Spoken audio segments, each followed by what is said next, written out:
Several bodies being wrapped in white and black bags, while the injured were being treated at hospital.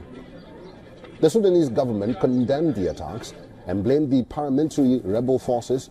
In response, the RSF issued a statement denying the attack. They further accused the Sudanese army of launching attacks targeting ordinary citizens. Last week, the RSF allegedly killed at least 70 people in a hospital in western Darfur.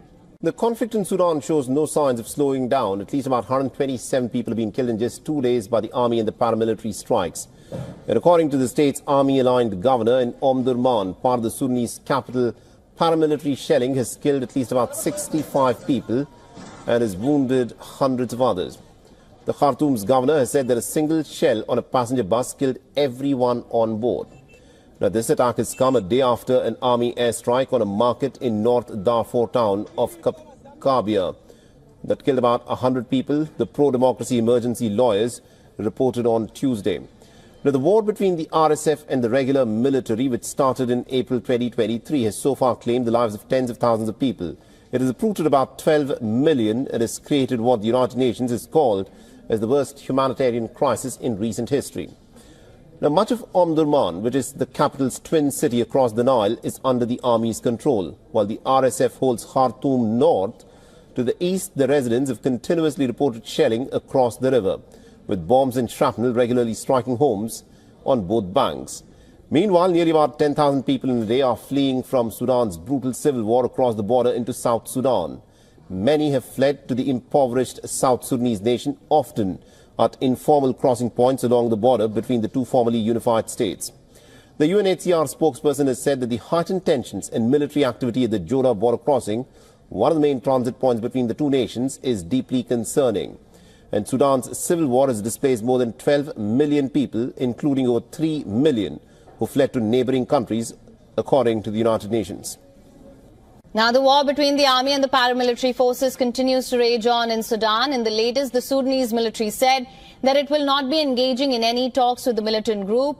The Rapid Support Forces said that this as the Sudanese military regained presidential palace in Khartoum. There will be no negotiations until these people are no more. They find a place to go, hand over their weapons and people pardon them. But as long as they carry weapons, occupy our homes, fight for al-Fashir and occupy the areas of peaceful citizens, harm them with mortars and drones on a daily basis and terrorize the people, there will be no talk or peace with them. In a statement on Friday, the Sudanese army said that it has taken full control of the presidential palace and several other key ministerial buildings in the capital Khartoum. In the name of God, the most gracious, the most merciful. Friday, March 21st, 2025. Our steadfast and resilient people. In a timeless heroic battle, our forces crowned their successes today in Khartoum, where they were able to crush the remnants of the terrorist militia of Dagalo in the areas of central Khartoum, the Arab market, and the buildings of the Republican Palace, a symbol of the sovereignty, pride and dignity of the Sudanese people, and the buildings of the ministries. Now, videos of Sudanese troops celebrating on the palace grounds were shared by the military as the army chief Al-Burhan vowed to continue the fight until the end. According to reports, intermittent gunfights broke out between the army and the paramilitary rebels in areas around central Khartoum. The Sudanese army said that the search operations were conducted to find members of the RSF in and around the presidential palace. They also added the rebel militants have been pushed back by 400 meters from central Khartoum. Following the army's statement, the RSF said that it killed dozens of soldiers in a drone attack. And according to the Sudanese army, several troops and 4 others, including 3 journalists, were killed in the drone strike. The RSF said it captured a key base from the army at North Darfur in western Sudan. The paramilitary forces have solidified its control in the west, fortifying battle lines and pushing the country closer to de facto partition. The RSF is also attempting to establish a parallel government in the territories it controls. The United Nations has called the 2-year-old conflict as the world's largest humanitarian crisis, spreading famine and disease across several parts of the country. Both the Sudanese army and the RSF have been accused of war crimes and genocide. The United Nations has released a horrific report on the war-torn country of Sudan. United Nations Child Agency says children as young as a year-old were raped during the beginning of the war this year, the agency has warned that sexual violence is being used as a tactic of war. UNICEF says 221 children, including boys, were raped by armed men in the North African nation. The war between the military and its rival paramilitary rapid support forces broke out in April 2023. So far, the war has driven more than 14 million people from their homes and pushed parts of the country into famine. Right groups say that atrocities, including sexual violence and forced child marriages, have been committed by both sides. Over 60,000 children have been internally displaced, and many have been subjected to sexual violence in these conflict zones. UNICEF says over 30% of the child rape victims were boys. The victims include 16 children under the age of 5 and 4 infants.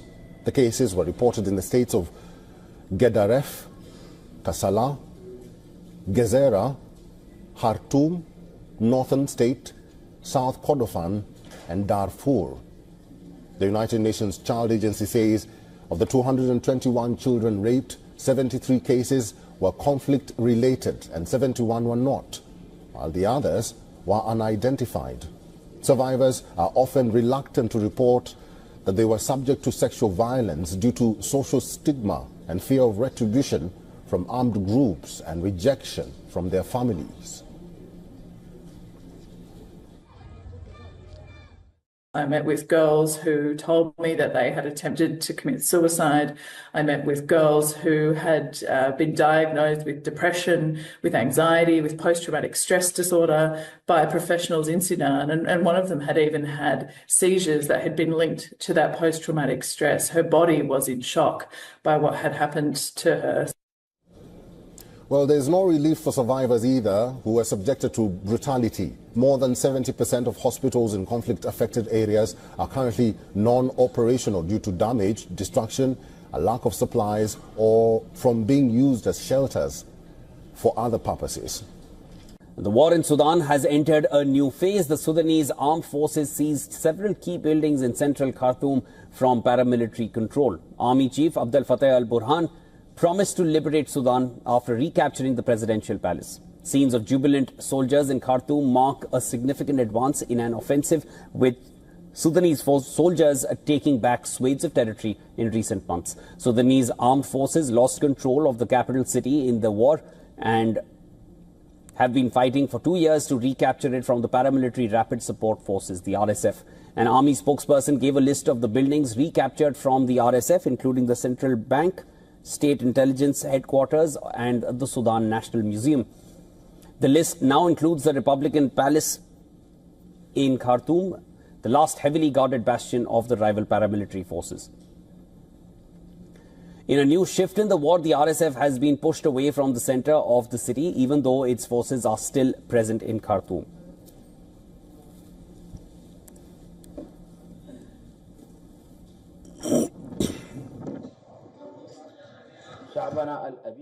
Our pride and steadfast people, in an eternal, heroic and a fierce battle today, our forces have crowned their successes in Khartoum axes, as our forces have managed to crush the fragments of the terrorist Dagalo family in the areas of Mid-Khartoum, Souk al-Arabi, and buildings of the presidential palace, the symbol of the sovereignty and dignity of the Sudanese people, as well the ministerial buildings. A full army victory in the capital could reset the direction of the war or harden the territorial division that divides the country between the two rivals. The RSF, led by General Mohammed Hamdan Dagalo, known as Hemeti, controls most of the Darfur region in western Sudan and parts of the south. The military-backed government, led by Army Chief General Abdel Fattah al-Burhan, controls eastern and northern Sudan. The two men worked together at one point of time and carried out a coup before a power struggle between them emerged, and that exploded into civil war in April of 2023. So the war in Sudan has entered into a whole new phase. The Sudanese armed forces have seized several key buildings in central Khartoum from paramilitary control. Now, the Army Chief Abdel Fattah al-Burhan promised to liberate Sudan after recapturing the presidential palace. The scenes of jubilant soldiers in Khartoum marked a significant advance in an offensive, with the Sudanese soldiers taking back swathes of territory in recent months. The Sudanese armed forces lost control of the capital early in the war and have been fighting for nearly about 2 years to recapture it from the paramilitary rapid support forces.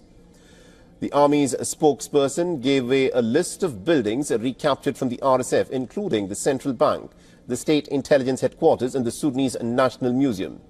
In the list now includes the Republican Palace in Khartoum, the last heavily guarded bastion of the rival paramilitary forces in the capital city.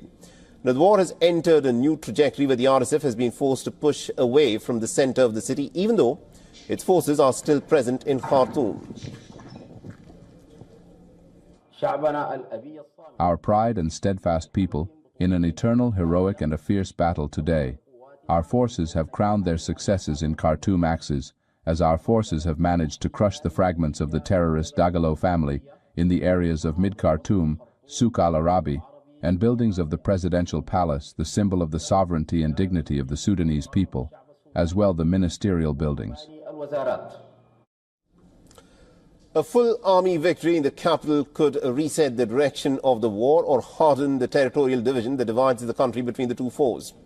The RSF, led by General Mohammed Hamdan Dagalo, known as Mehdi, controls most of the Darfur region in western Sudan and parts of the south.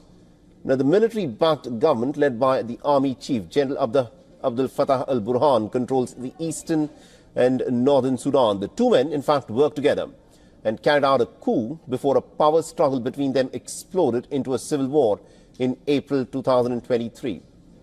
Marking a significant shift in the ongoing conflict, the Sudanese army has successfully retaken the presidential palace in Khartoum from the paramilitary rapid support forces of the RSF.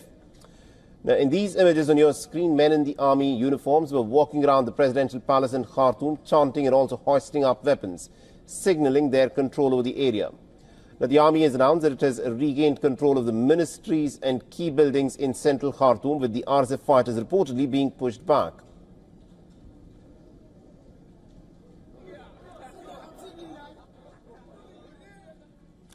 For months now, the army had been on the defensive, but recently it has made some pretty notable gains, reclaiming territory from the RSF in central Sudan.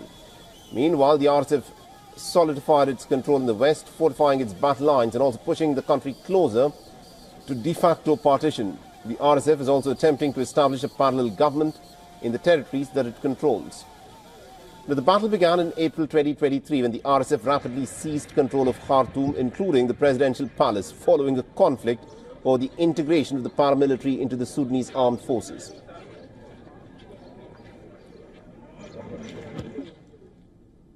And our correspondent Louisa Olani has sent us this report from Lagos in Nigeria. Listen.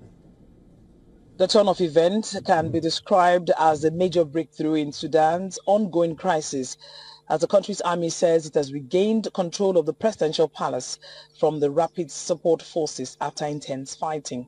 Now, this latest development underscores the ongoing power struggle that has left thousands dead and forced millions to flee. International calls for a ceasefire continue, but for now, Sudan remains a battlefield.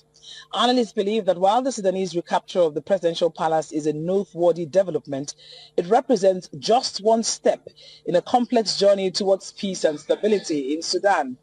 The coming weeks will be critical in determining whether this military success can translate into meaningful progress for the Sudanese people. Meanwhile, Sudanese army spokesman Nabil Abdullah vowed the army would continue to progress on all fronts until victory is complete. From Lagos, Nigeria, Louisa Olani, WION World is One. Both the Sudan Army Forces and RSF escalated their use of explosives and remote violence in multiple regions of Sudan, most notably in Khartoum and Darfur, as battle events decreased across the country. The escalation in remote violence alongside the expanding conflict in Blue Nile State comes amid the failure of the most recent round of ceasefire talks in Switzerland, sponsored by the United States and Saudi Arabia, to bring the warring parties to the negotiation table. Here's a report.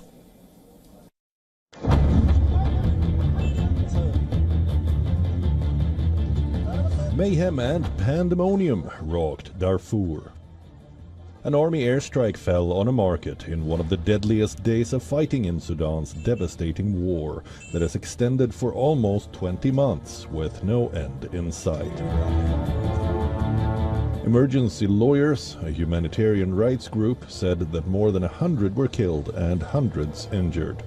The army has stepped up airstrikes in half of the country that the paramilitary rapid support forces controls, while the RSF has staged deadly raids on villages and intense artillery strikes.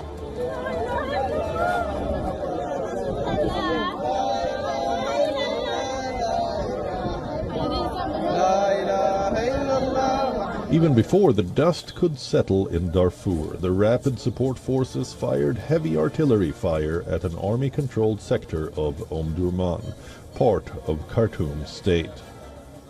Emergency Lawyers said at least 20 people had been killed, including at least 14 who were riding on a bus that was hit.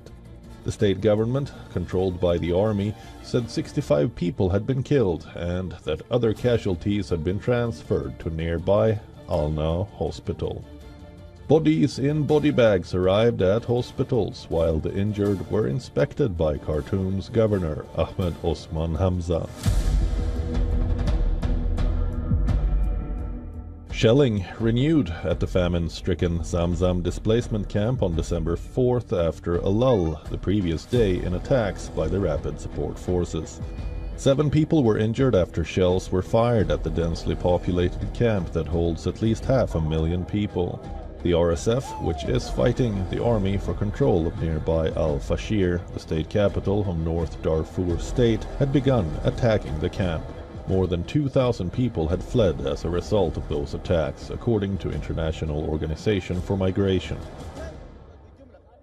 There is a lot of hardship and suffering in this place.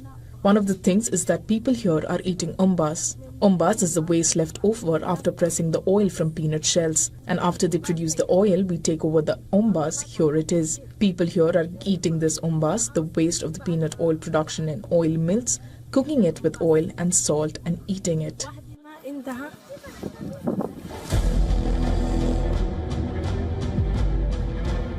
In August, global food security experts declared that Zamzam was experiencing famine. Since then, the World Food Programme has been able to deliver some food aid, but on Wednesday said additional deliveries had been disrupted. These are the first WFP trucks to reach Zamzam with life-saving food aid, destined for people in famine conditions in that camp. WFP is surging its food assistance to all locations, focusing on risk of famine areas. What we need is expanded, sustained access so that we can reach all of the people in Sudan that are facing starvation. Rights activists said at least 127 people, mostly civilians, were killed in Sudan by barrel bombs and shelling from the warring sides. The 20-month-old war between the army and the paramilitary rapid support forces has been turning increasingly bloody as ceasefire efforts have stalled and crises elsewhere have dominated world attention. Africa Bureau, WION, World is One. Over to the African continent, Sudan's military and its allies have taken back a strategic city from the rebel rapid support forces, the paramilitary RSF, dealing a major blow to the paramilitary group. Now, citizens and members of the Sudanese armed forces celebrated on the streets of Wad Madani on Sunday after the army said that it had entered the central city. Footage claimed during a trip organized by the army for the media showing citizens celebrating, dancing and singing in the streets.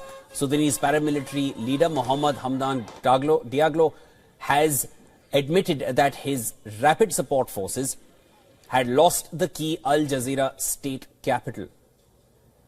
The RSF had seized the Wad Madani in December 2023, displacing hundreds of thousands who had fled from the capital Khartoum.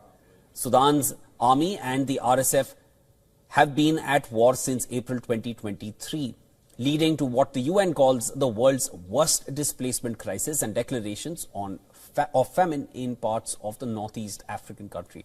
The conflict has pitted the forces of Army Chief Abdel Fattah al-Burhan against his former deputy Daglo and his paramilitary forces. Across the country, 11.5 million people are internally displaced, including 2.7 million displaced in prior conflicts. The war has also claimed the lives of tens of thousands and pushed the country to the brink of famine. The Sudan war continues to be fueled by the stream of advanced weapons. Fresh satellite images show at least 3 drones and the construction of hangars at an airport in South Darfur held by the Rapid Support Forces, or the RSF. The RSF and Sudan's army, drawing on foreign support, have been battling each other in a conflict that erupted from a power struggle in April 2023. Nyala is an RSF stronghold and a base for its offensive on the city of Al-Fashir, the last holdout in the wider Darfur region controlled by Sudan's army and its allies. The images captured by Massacre track the construction of 3 hangars over a 5-week period between January and February. Now, according to Massacre imagery analyzed by Reuters, at least 1 drone first appeared at the airport on December 9, 2024. Analyses by the defense intelligence company Janes determined that the drones pictured are Chinese-manufactured CH-95s, capable of long-range surveillance and strikes at a distance of up to 200 kilometers. The army has previously accused the RSF of using Nyala Airport to receive weapons from the United Arab Emirates, a claim denied by both RSF and the UAE. However, activists and residents of Al-Fashir say drones from Nyala have shelled civilian targets in the city, including the city's last remaining major hospital. In return, Sudan's army has repeatedly targeted Nyala and its airport, including with airstrikes that have killed civilians, according to local activists and humanitarian workers in that area. The war has left tens of thousands dead and caused the spread of acute hunger and disease. Amid the violence, a few days ago in Nairobi, the RSF and its allies signed a founding charter for a parallel government in Sudan. Now, at the United Nations Security Council, many member countries expressed concerns over the declaration, calling attempts to establish a parallel government unhelpful for the case of peace and security in Sudan. Attempts by the RSF and aligned actors to establish a government in RSF-controlled territory in Sudan are unhelpful for the cause of peace and security in Sudan and risks a de facto partition of the country. Deepened divisions risk even further destabilization in Sudan and the region. Respect for Sudan's charter rights, its unity, sovereignty and territorial integrity is vital and will be necessary for a sustainable end to this war. All right, in other global news, at least 54 people have been killed and over 150 sustained injuries in Sudan after an attack blamed on the Rapid Support Forces, which is the RSF. The attack is the latest amidst a conflict that's been going on for about 2 years between the Sudanese army and the paramilitary rebel forces. The assault took place at an open market in Omdurman, located in the outskirts of the capital, Khartoum. According to health officials, one projectile was fired meters away from a nearby medical facility where most of the casualties were brought in. They also added that the majority of the deceased were women and children.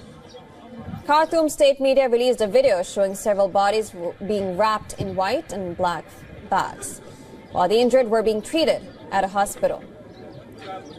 The Sudanese government condemned the attacks and blamed the paramilitary rebel forces. In response, the RSF issued a statement denying the attack. They further accused the Sudanese army of launching attacks targeting ordinary citizens.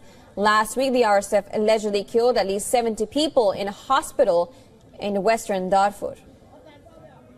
Now, the Sudan war continues to be fueled by the stream of advanced weapons. Fresh satellite images show at least 3 drones and the construction of hangars at an airport in South Darfur held by the Rapid Support Forces.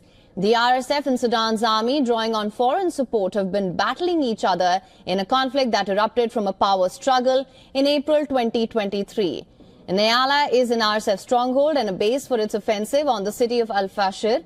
the last holdout of the wider Darfur region controlled by Sudan's army and its allies. The images captured by Massacre track the construction of 3 hangars over the 5-week period between January and February. According to Massacre imagery analyzed by Reuters, at least 1 drone first appeared at the airport on the 9th of December last year. Analysis by the defense intelligence company Janes determined that the drones pictured are Chinese-manufactured CH-95s, capable of long-range surveillance and strikes at a distance of up to 200 kilometers. The army has previously accused the RSF of using Nyala airport to receive weapons from the United Arab Emirates, a claim that has been denied by both RSF and the UAE. However, activists and residents of Al Fashir say drones from Nyala have shelled civilian targets in the city, including the city's last remaining major hospital. In return, Sudan's army has repeatedly targeted Nyala and its airport, including with airstrikes that have killed civilians, according to local activists and humanitarian workers in the area. The war has left tens of thousands dead and caused the spread of acute hunger and disease. Amid the violence a few days ago in Nairobi, the RSF and its allies signed the founding charter for a parallel government in Sudan. Now at the UN Security Council, many member countries expressed concern over the declaration, calling attempts to establish a parallel government unhelpful for the case of peace and security in Sudan. Attempts by the RSF and aligned actors to establish a government in RSF-controlled territory in Sudan are unhelpful for the cause of peace and security in Sudan and risks a de facto partition of the country. Deepened divisions risk even further destabilization in Sudan and the region. Respect for Sudan's charter rights, its unity, sovereignty and territorial integrity is vital and will be necessary for a sustainable end to this. South Sudan is slipping towards renewed conflict and political upheaval. On March 4th, a Nuer militia with ties to Riek Machar, a former rebel leader who is now first vice president, captured an army base in Nasir, a major town on the South Sudan-Ethiopia border. Tensions are running dangerously high after an opposition-linked militia overran an army base loyal to President Salva Kiir in South Sudan's Upper Nile state. Regional leaders are urgently pressing Kiir and Vice President Riek Machar, who has ties to the militia, to calm the situation. Here is a report.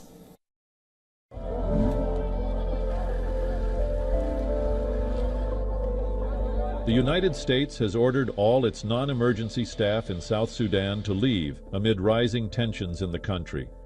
Fighting in recent days has threatened an already fragile peace deal between President Salva Kiir and Vice President Riek Machar. The two leaders signed a peace agreement in 2018 to end a 5-year civil war